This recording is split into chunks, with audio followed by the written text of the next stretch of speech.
mi nombre es Sara Camila Cerrato Franco y yo les voy a contar en qué consiste la prueba de citometría de flujo y cuál es el fundamento detrás de esta.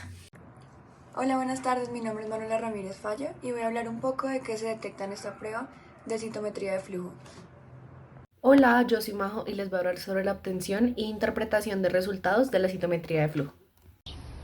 Hola, mi nombre es Sofía León y yo voy a hablar de las aplicaciones clínicas.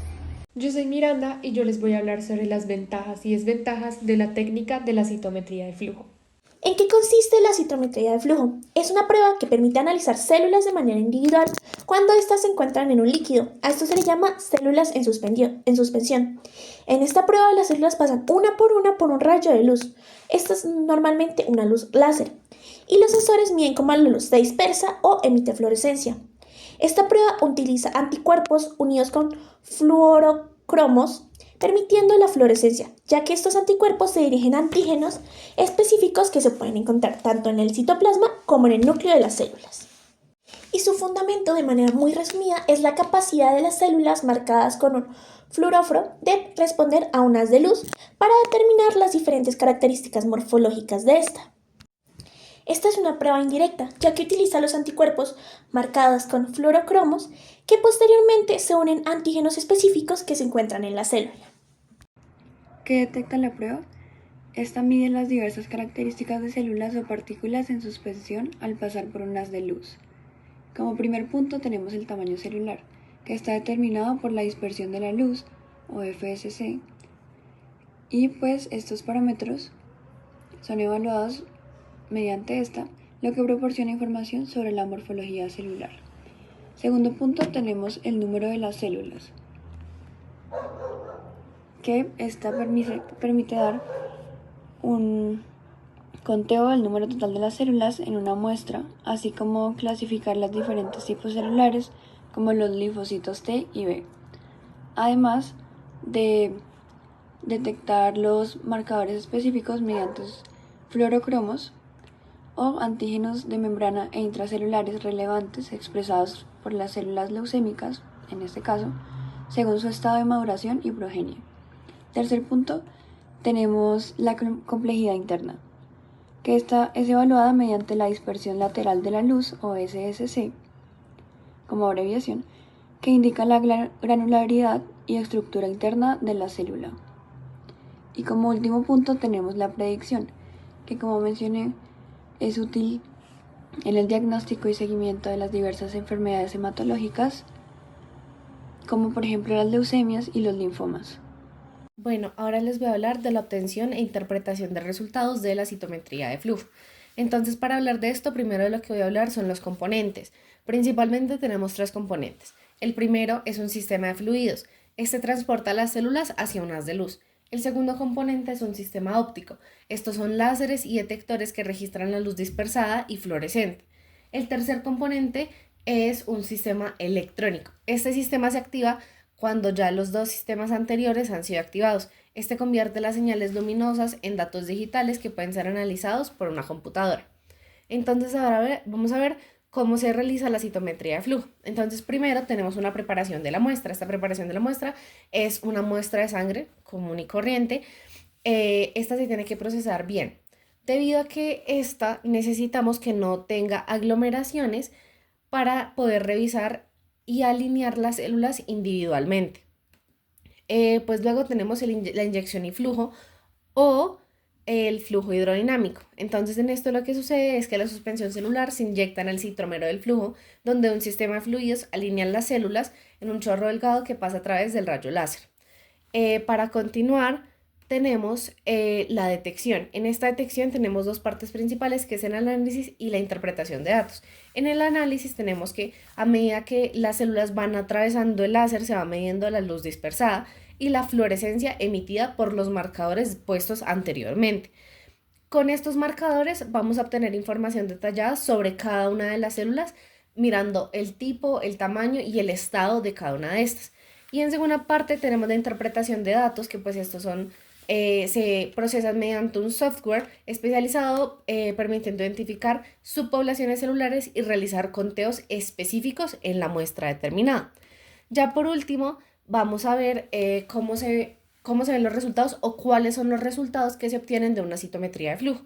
En esto tenemos tres partes principales. El primero son características celulares. Entonces tenemos el tamaño y la complejidad. Entonces se mide el tamaño y la complejidad interna de las células. Estas medidas ayudan a diferenciar entre distintos tipos de células como linfocitos, monocitos y granulocitos. En segunda parte de estas características celulares tenemos el fenotipo celular. Y esto es que a través de la inmunofenotipicación se pueden identificar tipos de células basadas en la expresión de marcadores específicos en su especie. Esta parte es muy importante para clasificar leucemias y linfomas y para evaluar la respuesta inmune del organismo. Lo segundo que podemos tener como un resultado es la detección de células tumorales. Entonces, esto puede detectar y caracterizar células tumorales en muestras de sangre o algunos líquidos corporales para el diagnóstico temprano y el diseño de terapias personalizadas. De igual manera, incluye la identificación de subpoblaciones celulares que pueden ser indicativas de malignidad. Y por último, el último resultado que podemos obtener es la evaluación del estado inmunológico. Entonces se puede medir la cantidad y proporción de diferentes tipos de linfocitos, pues como los linfocitos CD4 y los linfocitos CD8, que proporcionan información sobre el estado del sistema inmunológico del paciente. Esta parte es muy relevante cuando tenemos un paciente con infecciones virales tales como el VIH. De igual manera tenemos puede ser para el pronóstico y el seguimiento del tratamiento, para evaluar si el tratamiento anterior está funcionando o no está funcionando. Y lo más importante es que es un análisis multiparamétrico, lo cual significa que son varios marcadores fluorescentes que permitan una caracterización más completa y precisa de células, facilitando pues así distintos diagnósticos, no solo los mencionados anteriormente. La citometría de flujo tiene como aplicación clínica principalmente el diagnóstico y seguimiento de enfermedades, como leucemias y linfomas, ya que permite clasificar y caracterizar subpoblaciones de células malignas, facilitando el diagnóstico y pronóstico. Asimismo, también se pueden diagnosticar infecciones, utilizando como el seguimiento de infecciones como VIH y SIDA, analizando la respuesta inmune y la carga viral. Por otro lado, en cuanto a inmunología, la citometría de flujo también tiene que ver con el estudio de la respuesta inmune, analizando los linfocitos T, B y células natural killer, diagnosticando enfermedades autoinmunes y evaluando los tratamientos inmunomoduladores. Por otro lado, también tiene un rol en la oncología con la detección de las células tumorales circulantes, ayudando en el diagnóstico temprano y seguimiento del tratamiento oncológico. Finalmente, la citometría de flujo tiene un rol en la microbiología con la identificación rápida de microorganismos, facilitando así el diagnóstico de infecciones bacterianas y virales, mejorando la toma de decisiones terapéuticas. Vamos a empezar con las ventajas. La primera de ellas es el análisis rápido y eficiente. La citometría de flujo permite analizar miles de células por segundo, lo que la convierte en una técnica muy eficiente para estudios de grandes poblaciones celulares. La segunda es la multitud de parámetros.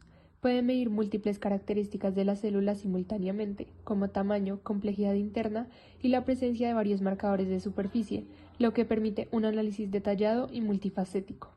La tercera es la alta sensibilidad. Es capaz de detectar incluso pequeñas cantidades de marcadores en las células, lo que es crucial para la identificación de subpoblaciones celulares y en la investigación de biomarcadores. La cuarta es la automatización. Muchos sistemas de citometría de flujo son automáticos, lo que reduce el error humano y permite un análisis consistente y reproducible. La quinta son las aplicaciones amplias.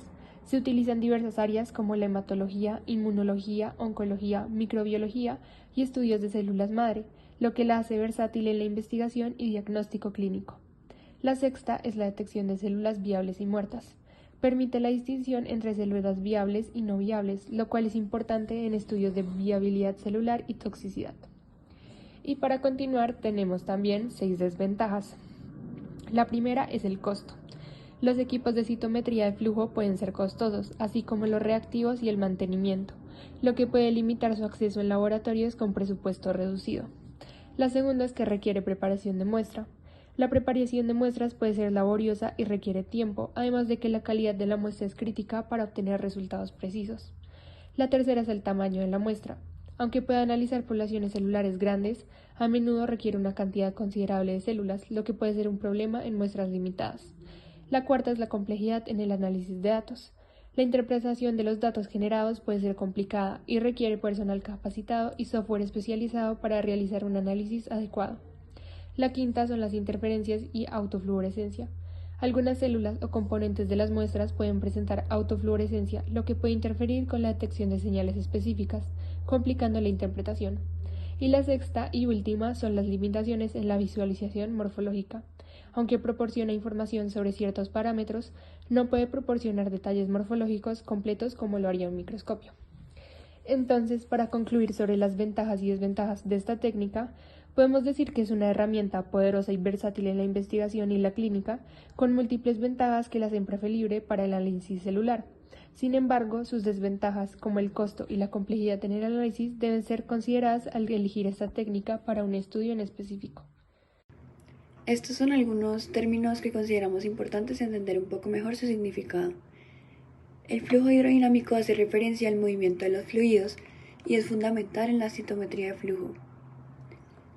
El fluorocromo es un compuesto químico que emite fluorescencia cuando es excitado por la luz de una longitud de onda específica.